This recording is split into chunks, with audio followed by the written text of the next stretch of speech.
మీ ఎలాంటి వ్యాపార ప్రకటనలకైనా వెంటనే మా ఛానల్ సంప్రదించండి. నమస్తే, వెల్కమ్ టు అవర్ ఛానల్. ఈరోజు మనతో పాటు దైవజ్ఞ బ్రహ్మశ్రీ వీరాపురం సుబ్రహ్మణ్య స్వామి గారు ఉన్నారు. సో ఆగస్టు మాసంలో కర్కాటక రాశి వారి పరిస్థితి ఏ విధంగా ఉండబోతుందో గురుగారి మాటల్లో తెలుసుకుందాం. నమస్కారం గురుగారు. శుభాశీస్సులండి. గురుగారు, ఆగస్టు మాసం, అందులోనూ విశేషంగా శ్రావణ మాసం మనకి. సో కర్కాటక రాశి వారి పరిస్థితి ఓవరాల్గా ఎలా ఉండబోతుంది, ఎలాంటి పరిస్థితులు ఎదురయ్యే అవకాశాలు కనిపిస్తున్నాయి అంటారు, ఎలాంటి జాగ్రత్తలు తీసుకుంటే బాగుంటుంది? మంచి విషయమే. కర్కాటక రాశి వారికి ఈ శ్రావణ మాసము ఈ రాశి వాళ్ళకి విశేషమైనటువంటి రాజయోగం అని చెప్పాలి. రాజయోగం అంటే ఏది చేసినా కూడా కలిసి వస్తుంది. గోల్డెన్ పీరియడ్ అని చెప్పొచ్చు. 100%. కర్కాటక రాశి వాళ్ళకి ఈ యొక్క శ్రావణ మాసము అద్భుతమైనటువంటి శుభ ఫలితాలు, సత్ఫలితాలే అధికంగా ఉన్నాయి. ఈ రాశి వాళ్ళు కూడా ఈ శ్రావణ మాసంలో సొంత స్వగ్రహం గురించి ఆలోచిస్తారు. ఆలోచించడమే తడవుగా గృహయోగం కలిగే అవకాశము ఉంది. అమ్మకాలు లేదంటే కొనడాలు రెండు కూడా కలిసి వస్తాయి.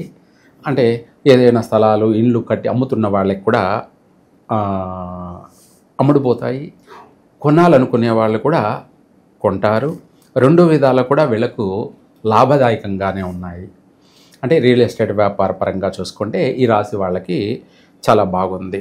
అంటే గతంలో దానికంటే కూడా చాలా బెటర్ పొజిషన్గా ఉంటుంది ఈ శ్రావణ మాసం. అంటే వాళ్ళకి మళ్ళీ ఊపిరి వస్తుంది, జీవితం మీద ఆశలు వస్తాయి. మనం ఏదైనా చేయొచ్చు, కాకపోతే ఓపిక కావాలి, మంచి రోజులు కూడా ఉన్నాయి అనేది వాళ్ళకు ఒక మెసేజ్ అయితే అందుతుంది తప్పకుండా.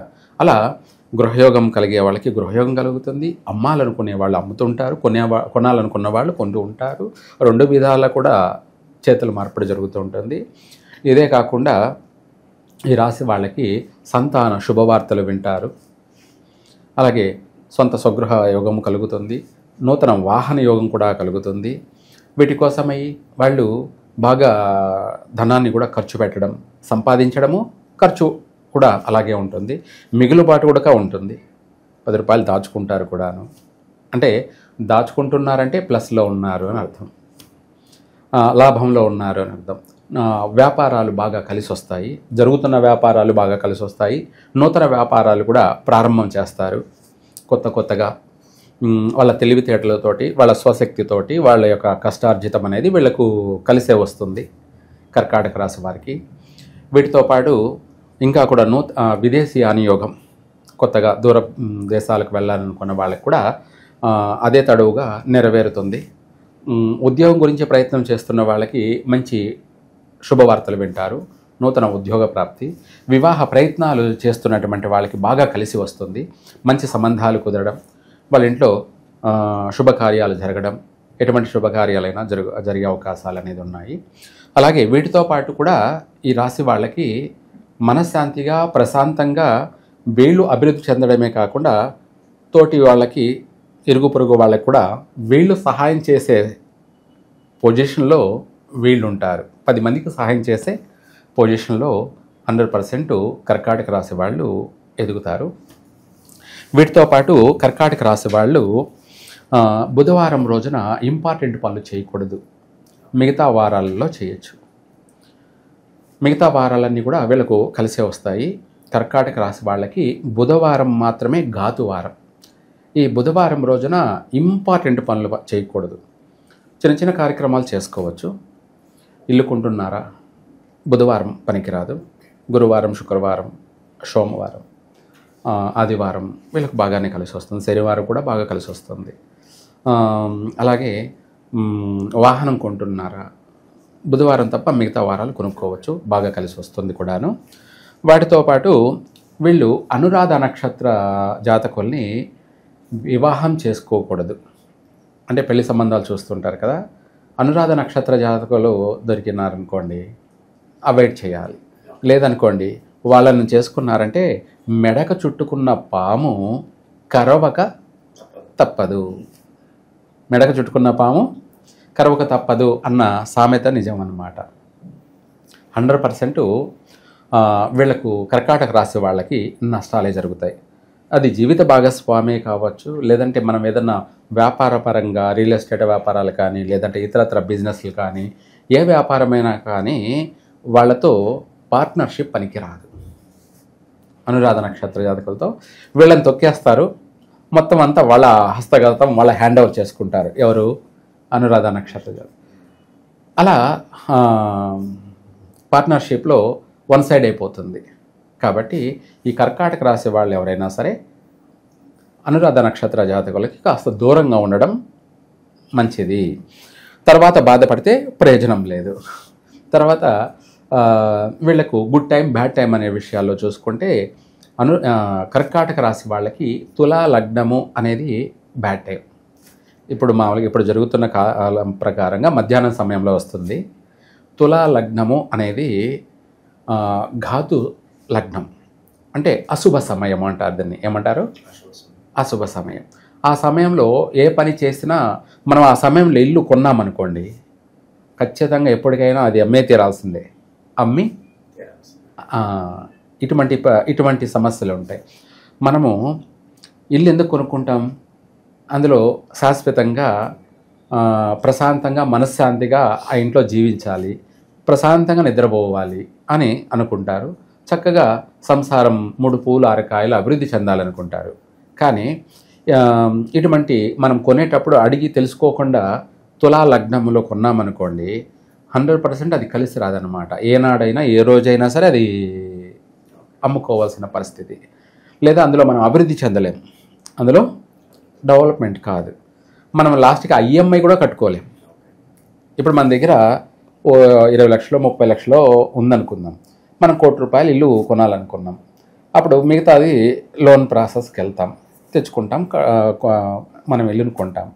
అది తీర్చుకోవాలిగా, ఏది ఆ లోన్ని, ఆ ఈఎంఐని కట్టుకునే స్థాయి మనము రోజు రోజుకి డెవలప్మెంట్ అవుతూ ఉంటే ఏ ఇబ్బంది లేకుండా నెల నెల ఈఎంఐ అనేది ఊరికి ఈజీగా వెళ్ళిపోతూ ఉంటుంది. ఆ ఈఎంఐ కూడా కట్టుకోలేని పరిస్థితి వచ్చేస్తుంది. ఆటంకాలు అడుగడుగున ఏది చేసినా కలిసి రాకపోవడం, అదే అంటుంటారు ప్రతి ఒక్కరు. నేను ఏది చేసినా కలిసి రావడం లేదు గురువుగారు అంటుంటారు. ఇలాంటివే మనం తెలిసి తెలియక చేసేటువంటి తప్పిదాలు. అందుకనేసి ప్రతి ఒక్కరిని అడగాల్సిన అవసరం లేదు. అందుకే నేనే మీకు తెలియచేస్తున్నా. తులా లగ్నము అనే టైం అనేది బ్యాడ్ టైం. ఆ సమయంలో ఎటువంటి పని చేయకూడదు. మిగతా లగ్నాలన్నీ కూడా బాగా కలిసి వస్తాయి. అదృష్టప్రదమైన లగ్నాలే శుభ లగ్నాలు అంటారు, వాటిని గుడ్ టైం. కాబట్టి ఏది ఏమైనా మీరే సొంతంగా మీకు ఒక అవగాహన కలగడం కోసమై మనము రాశి ఫలాలలో ఇంపార్టెంట్ అయిన జీవితానికి ముఖ్యమైనటువంటి విషయాలను కూడా మనం వాళ్ళకి తెలియచేస్తున్నాం.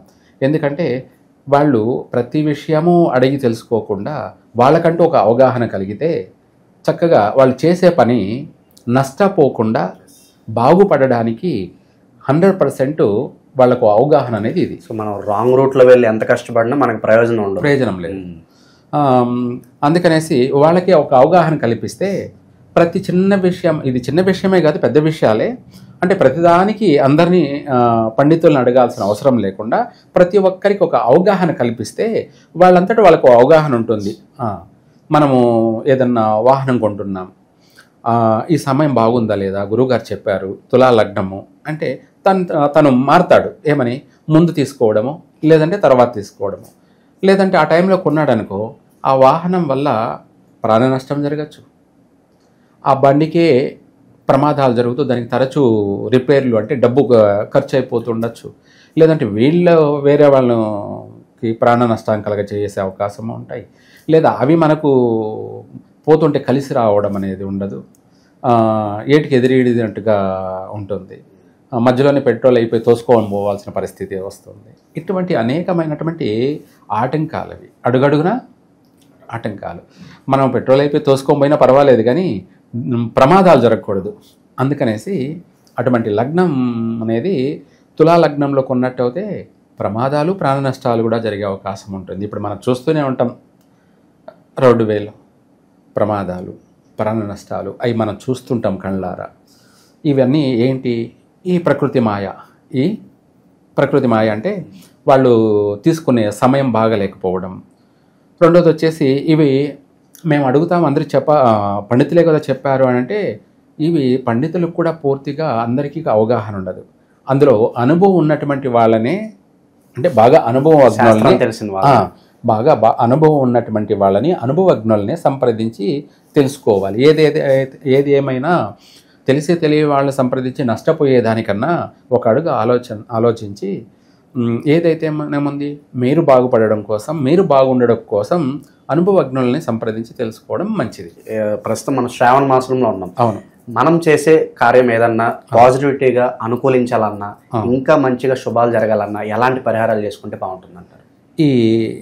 ఈ కర్కాటక రాశి వారికి ఈ శ్రావణ మాసం అన్ని విధాల శుభప్రదంగానే ఉంది కాబట్టి ఇంకా కూడా కలిసి రావడం కోసం జంట నాగులకి తెల్ల దారం తీసుకొని పసుపు పట్టించి ఆ దారాన్ని నాగులకి వాళ్ళు మినిమం 5 చుట్లు, అంటే 5 దారపు చుట్లు చుట్టినట్టు అయితే ఆ సర్పాలని మనము కంకణం కట్టడము, లేదంటే యజ్ఞోపవీతం చుట్టడము, లేదంటే అది వస్త్రం చుట్టడము, లేదంటే వాళ్ళిద్దరినీ కలపడము, ఏమిటి బంధం.